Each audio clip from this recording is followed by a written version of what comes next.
Welcome to Alaska Weather, a production of Alaska Public Media and the National Weather Service, Alaska Region. Produced and broadcast daily from the studios of KAKM, Alaska Weather provides complete forecasts, public, marine, and aviation for all of Alaska. Alaska Weather is made possible by the following sponsors.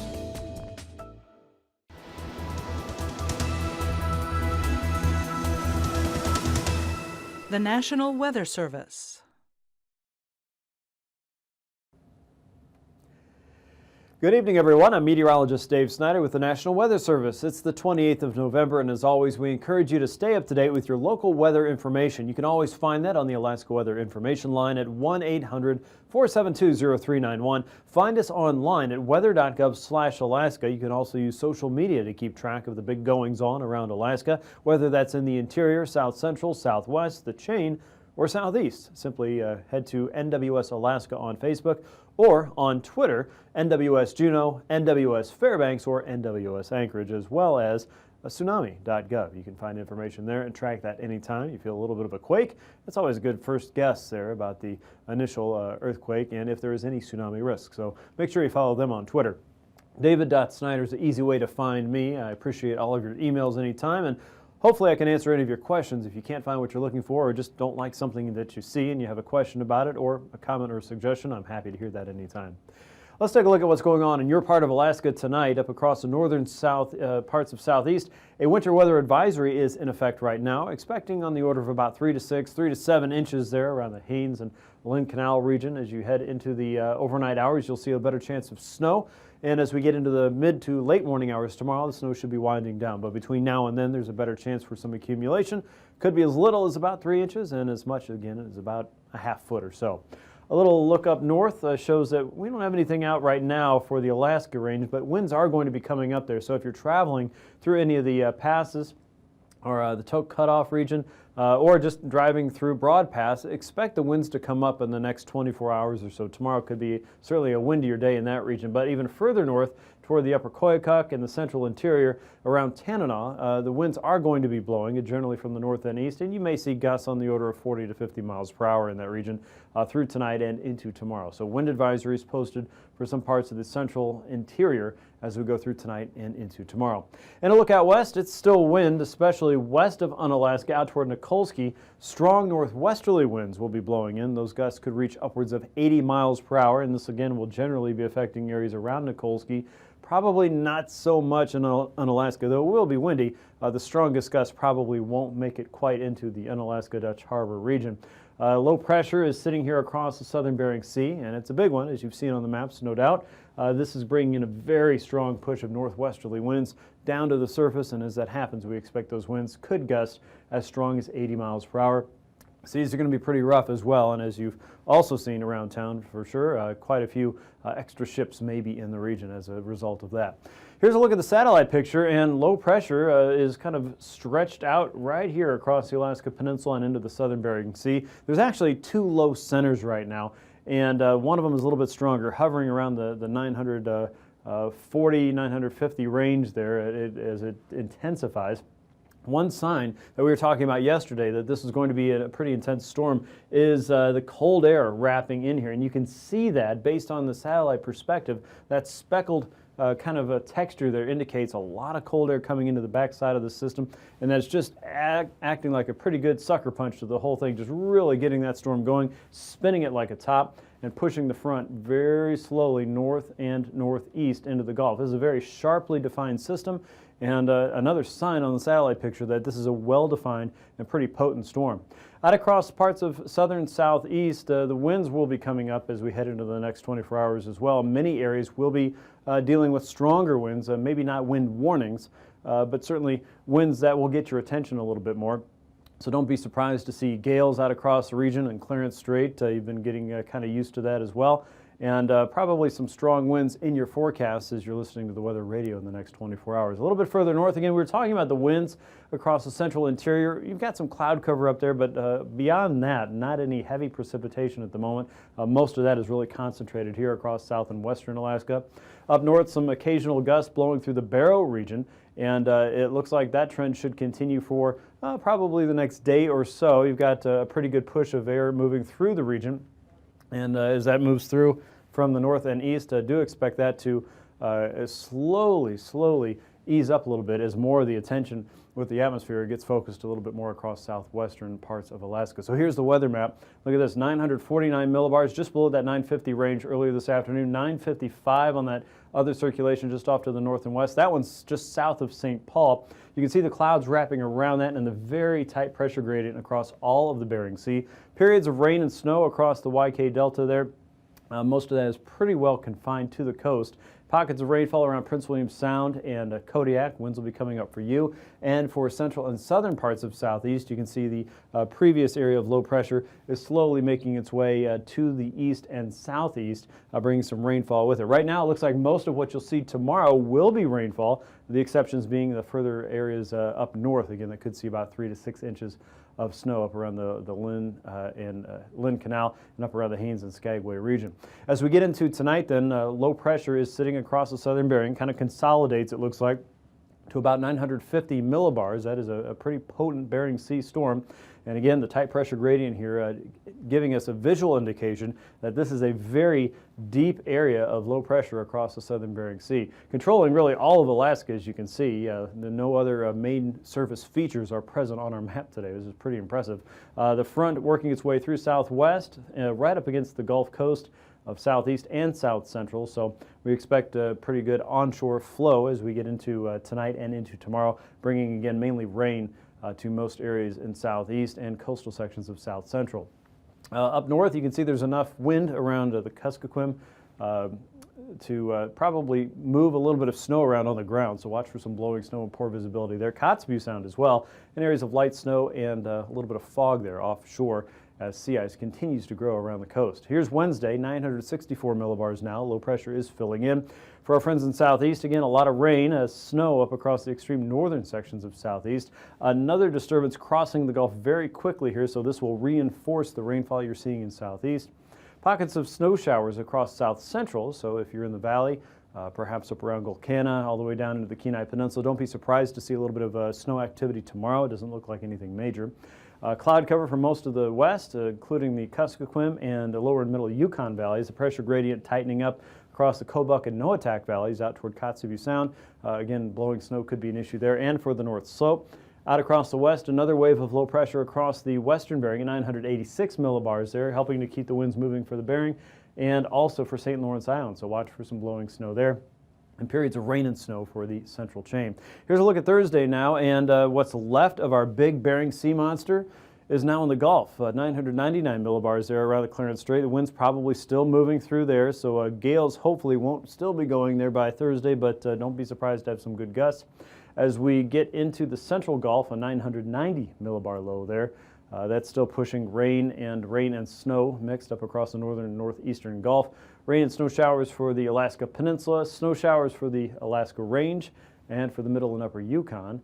And then out west, we have another front working through the central chain. So another round of wind moving through the central chain. Adak and Atka should probably get the worst of this on Thursday. Probably not quite high wind warning material, but 962 millibar low will keep the circulation and the weather fun going across the Bering as we head toward the end of the week. So pretty active for the southern Bering, the chain, southwest, and eventually southeastern Alaska as we go. Here's a look at low temperatures by tomorrow morning. Lower to mid-30s for southeast, south central, in the upper 20s, the low 30s around Kodiak. Cold stuff north of the Alaska Range, of course. 5 below to as cold as almost 20 below around Fort Yukon. 7 above in Barrow, Kotzebue Sound, single digits and teens. Teens and 20s for southwest into Bristol Bay. 30 around King Salmon. And 30s to almost 40 degrees for the chain. 35 in St. Paul with a high of 38 tomorrow. 10 in Fairbanks. 20 in Nome. 9 in Barrow. South Central at or just above freezing. 41 in Kodiak. and upper 30s and even mid-40s around Sitka as we get into Wednesday afternoon. Here is Thursday morning. Southeast above freezing for the most part. Haines might be a little cold. Upper 20s and low 30s around Prince William Sound. Anchorage 18, 35 in Kodiak. Fairbanks looking at 0. Not cold at all for Thursday morning. 3 in Barrow. Looks like Nome at 10. Kotzebue 5. Bethel looking at temperatures in the teens. 20s for Bristol Bay. 34 in St. Paul. And high temperatures on Thursday back in the 30s and 40s. Mid-20s for South Central, up to about 32 around Homer, 9 in Fairbanks, Tanana near 6, Fort Yukon 7 below, 7 above in Barrow, and Bristol Bay is looking at temperatures back in the lower to mid-30s as we go into Thursday afternoon. And now, aviation weather around Alaska. Time now for a look at your flying weather, and as we get into Wednesday morning, it looks like the greatest risk of IFR across southeastern region will be across the outer coast and perhaps in the northern Link Canal and up through areas around Gustavus and into Cross Sound. West of that, the deck and the visibility should improve pretty quickly there as you head out toward the Gulf, but you'll notice MVFR all the way into Prince William Sound, IFR conditions around Portage Pass, around some of our western Alaska range passes, and also just west of the Pribilofs down to about Unalaska and Dutch Harbor. MVFR fairly widespread across most of the Bering Sea up toward St. Matthew, but most of the interior and southwestern coast should be A-OK. You'll notice as we get into the afternoon, IFR moves back into the coastal plain from Barrow all the way out toward Kaktovik, including Prudhoe Bay and Deadhorse. Most of our Alaska range passes generally west of Isabel will be IFR in the afternoon. Eastward toward Mentasta should be okay. IFR conditions will increase across the higher train and linger up north in southeastern Alaska. Look for VFR conditions to develop across the central and southern parts of southeast. And for the Bering, MVFR conditions continue for St. Matthew, the Pribilofs, and areas west of Kiska, most of the Alaska Peninsula, and a large chunk of Kodiak Island as well. Thursday morning, improvements noted up across the north, MVFR conditions for the coastal plain. IFR conditions linger across some of the higher terrain for southeast and south central, with the Alaska range looking at IFR in the west. IFR also across some of the higher terrain for the Alaska Peninsula and areas down towards Sand Point, but most of the Aleutians will be under at least VFR, if not MVFR conditions, and IFR lingering around Kiska for the afternoon as we get into Thursday. Look for improvements out there with IFR moving eastward in the next wave. Around Bristol Bay, down toward King's Salmon, Naknek, expect IFR conditions there. Also spotty across the eastern Alaska range with MVFR lingering around parts of the Kenai Peninsula and Prince William Sound. IFR still across the higher train for southeast with MVFR hit and miss up and down the central and southern parts of the inside and across the south-facing slopes of the Brooks Range and along a large part of the Yukon Valley. Quite a bit going on there. Here's your pass conditions in detail for your Wednesday. Look for VFR conditions for Anaktuvik and Adigan Pass as we go through Wednesday. Lake Clark and Merrill Pass will likely hold at IFR through a good chunk of the day, though conditions may improve a little bit in the morning, hit and miss. Rainy Pass, IFR conditions there. Look for IFR in the morning for Windy Pass. Isabel Pass may start at MVFR, leaning over toward IFR by the afternoon. Mentasta Pass, as we saw, should be okay. VFR conditions expected through most of the day there. MVFR to start around Tanita Pass, heading for IFR. Portage Pass expected to linger at IFR really for the next 2 days. And Chilkoot and White Pass, again, the northern parts of southeast will have the most trouble with ceiling and visibility as we go. Here's your freezing lines now, and the surface freezing line is getting a big push northward thanks to that latest storm there. You've got warm weather across a large part of the southern Bering, but most of the interior, as you would expect, in late November is well below freezing. Aloft, we're seeing freezing levels as high as 2,000 feet just to almost Gustavus, not quite to Sitka, and then down just east of Ketchikan and Annette with a 4,000-foot line over Haida Gwaii.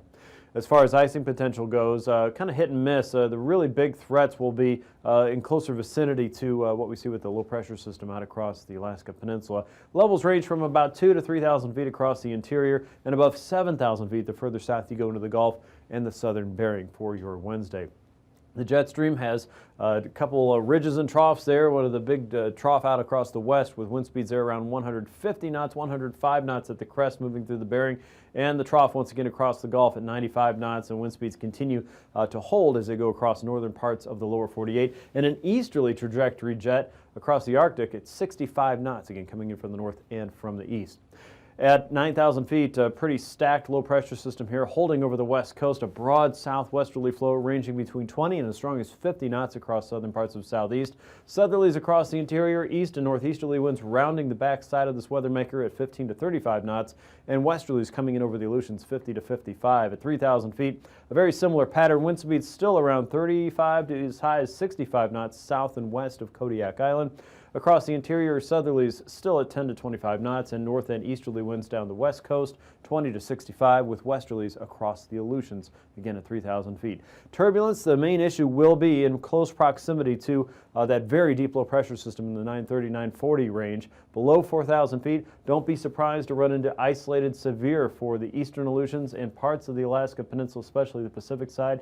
Otherwise, considerable moderate for most of the Gulf Coast communities, including southwestern Alaska, parts of the Alaska Range, and even areas north of the Brooks Range as you get up toward the Noatak and Kobuk Valleys, Point Hope, and Point Lay, below 4,000 feet. Back with your Marines in a moment.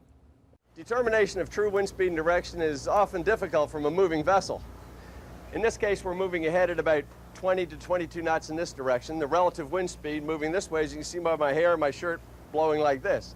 Whereas in actuality, the true wind is coming from this direction and moving this way at about maybe 8 to 10 knots, as can be seen by the surface small breaking waves.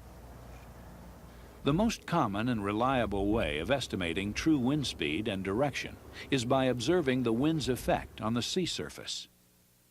These effects have been organized into a comparative scale called the Beaufort scale, recorded in knots.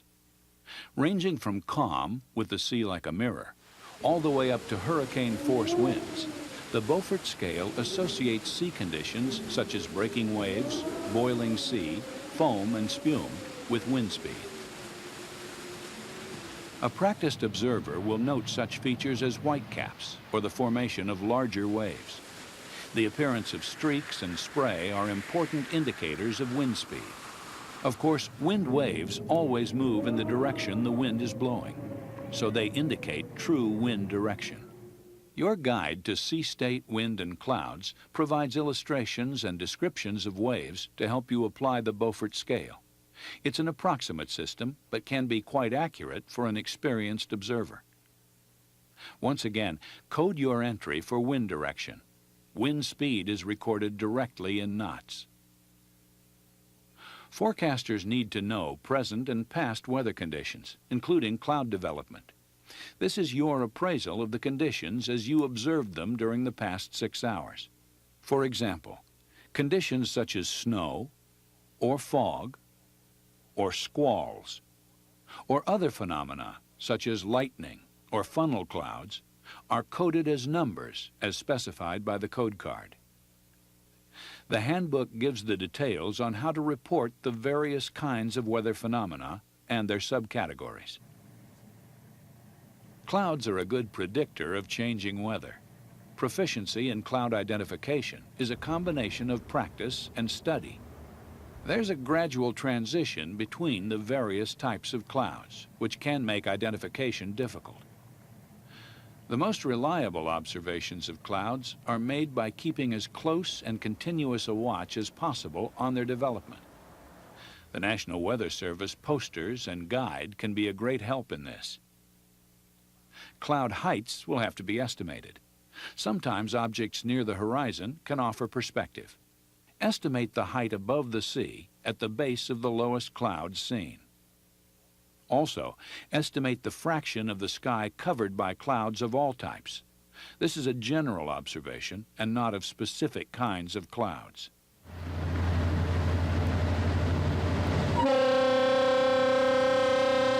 Visibility is always an estimate. The experienced observer learns to gauge visibility based on the appearance of the horizon. But where there are aids to navigation and other ships, the most precise measure of visibility is with the use of radar. Two important parameters on the standard shipboard meteorological observation are waves and swell. Now, a swell is merely a wave that has outrun the wind. Now, off in this direction, we can see the swell moving in. It's characterized by that larger, smoother movement coming toward the ship about from 30 degrees off the port bow here. Whereas the locally induced wind waves, which are usually of smaller period and a choppier appearance, are superimposed on top of that swell. Now they are locally induced by the wind. In this case, the wind is coming from this direction. And you can see the crests of the little small wavelets breaking, coming in this direction. Characterizing waves in swell can sometimes be difficult. Waves generated by a local and often changeable wind can be irregular in size and shape. Wind shifts can produce confused seas. Look for higher, better formed wind waves. Remember, wind waves are superimposed on the swell and can come from a different direction. Swell height is measured from trough to crest. Wind wave height is also measured from trough to crest, but not including the height of the swell. Wave period is the time between passing crests, measured in seconds. This and wave height, measured in half meters, are entered on the form.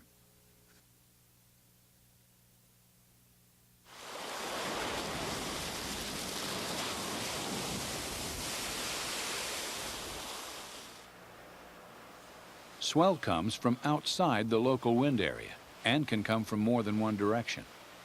The form asks for the direction, period, and height, as well as any secondary swell. Your wave and swell observations are important to forecasters. Ships and cargo are more easily damaged by large seas than by the wind. On a container ship, it's the cargo, the boxes. We can lose containers over the side, damaged by weather and sea, and heavily damaged, and you want to avoid something like this. Satellite images can show the overall extent of sea ice, but because of cloud cover, forecasters still require on-the-spot observations from ships or from shore to get a complete picture. If you sight ice flows when operating in high latitudes, consult the coding and descriptions contained in the observation handbook. More common is ice that accumulates on the ship. It occurs from ocean spray or combinations of spray, rain, and fog. Of course, all these phenomena are a function of air and sea temperature and dew point. Air temperature, sea temperature, and dew point are reported in Celsius, and it's critical that they be as accurate as possible.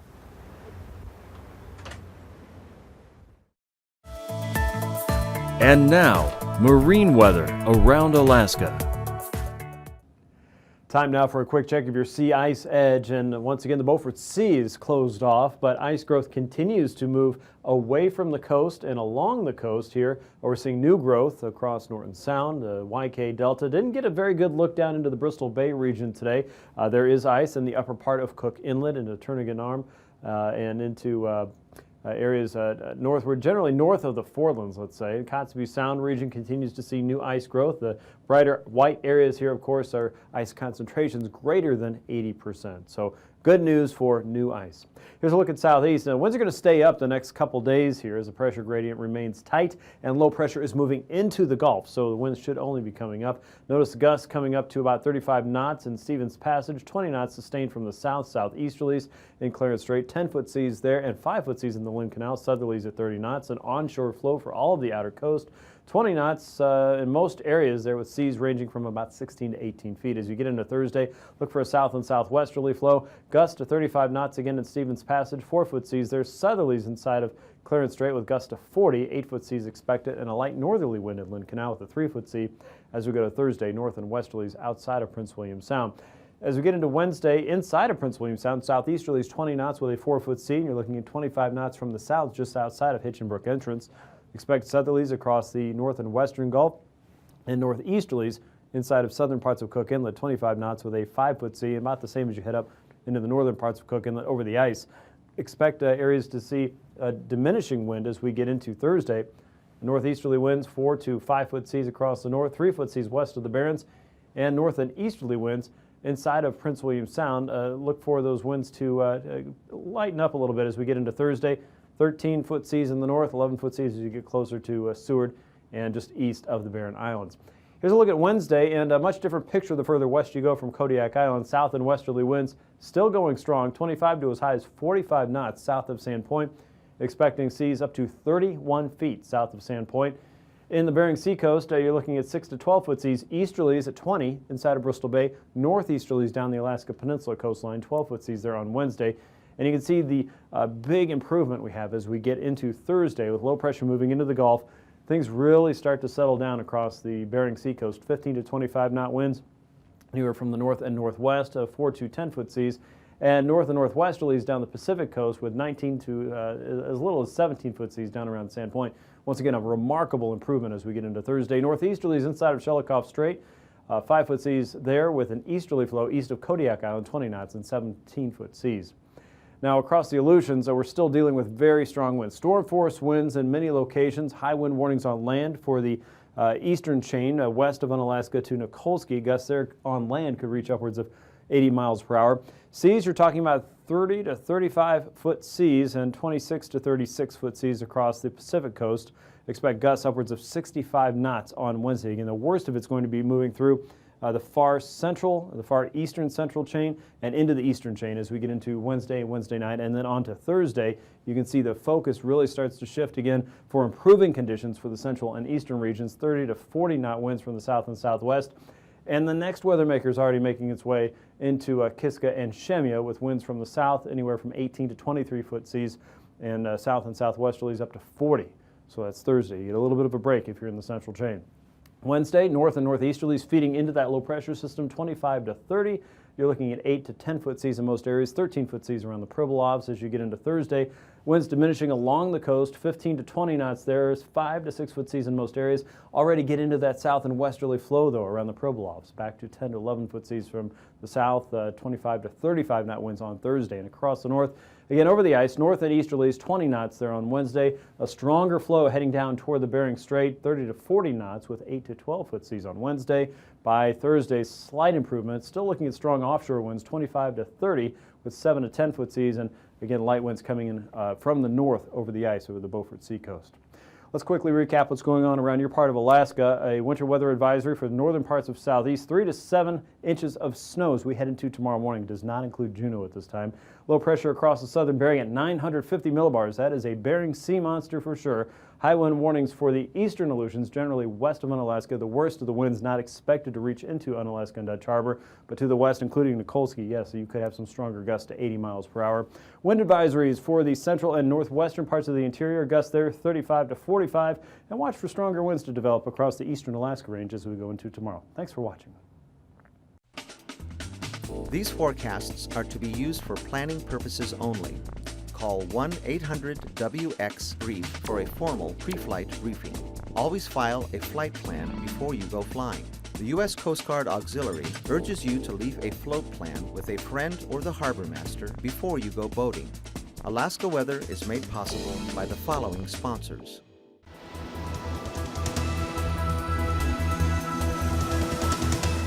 The National Weather Service.